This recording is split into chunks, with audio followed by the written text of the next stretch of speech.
Pour résoudre une équation, il faut une équation. Résoudre une équation, ça veut dire trouver le nombre qu'il faut mettre à la place de x pour que l'égalité soit vraie. Alors on va matérialiser cette équation, on va la couper au niveau du signe égal et on va faire deux camps, un bleu et un rouge. Dans le camp rouge, je vais mettre 3x plus 4, c'est-à-dire que je vais mettre 3 pions marqués x et je vais mettre le nombre 4. Ça me fait bien 3x plus 4. Dans le camp bleu, je vais mettre 8 pions marqués x, ça fait 8x, et il faut que je matérialise moins 2. Alors, soustraire 2, ça veut dire ajouter moins 2. Donc, je vais mettre un pion marqué moins 2. J'ai donc 8x plus moins 2, c'est-à-dire 8x moins 2. Et j'ai donc égalité entre ces deux camps.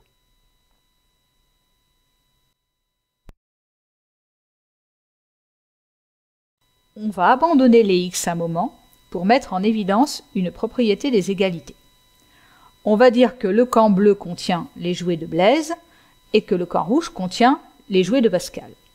Et on va dire que Blaise et Pascal ont le même nombre de jouets, c'est-à-dire que le nombre de jouets de Blaise est égal au nombre de jouets de Pascal.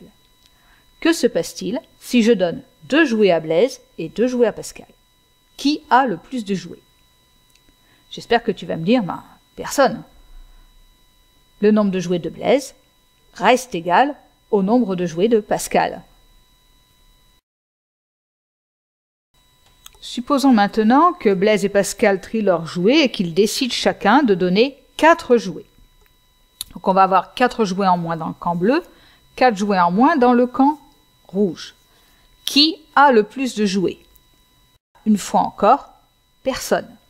Le nombre de jouets de Blaise a diminué de 4 unités, le nombre de jouets de Pascal a diminué aussi de 4 unités, mais je garde l'égalité entre le nombre de jouets de Pascal et le nombre de jouets de Blaise.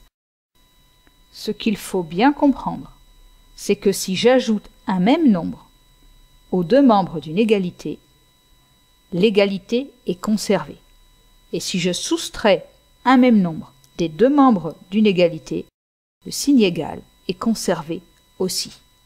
C'est cette petite règle qui va nous permettre de résoudre les équations. Pour commencer, je vais repérer le camp où il y a le moins de x.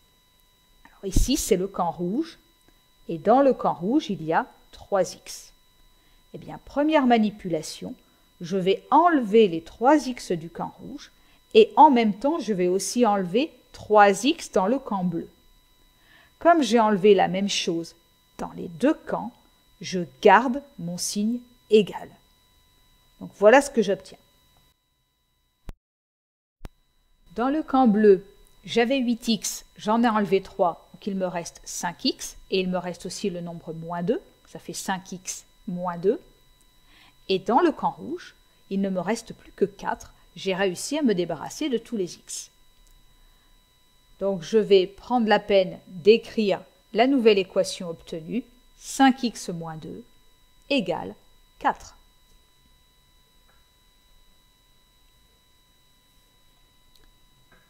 Dans le camp bleu, le nombre moins 2 est perdu au milieu des x.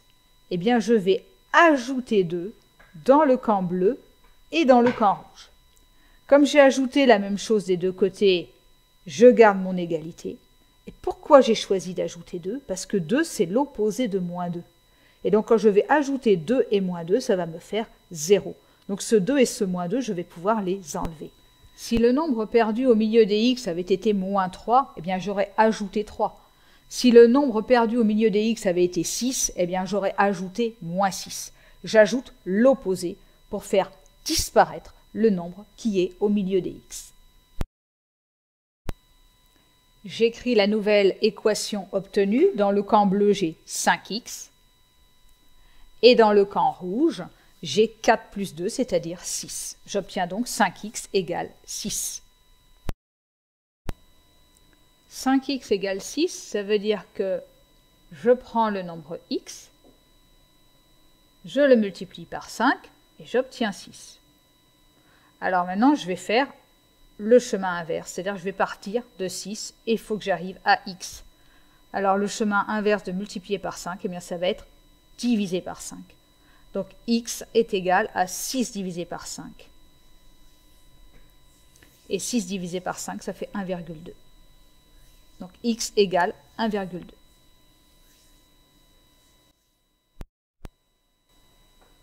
Alors je vais te prouver qu'on a bien trouvé la solution de l'équation qu'on avait au départ. 8x moins 2, lorsque x est égal à 1,2, ça fait 8 multiplié par 1,2 moins 2, ça fait 9,6 moins 2, ça fait 7,6.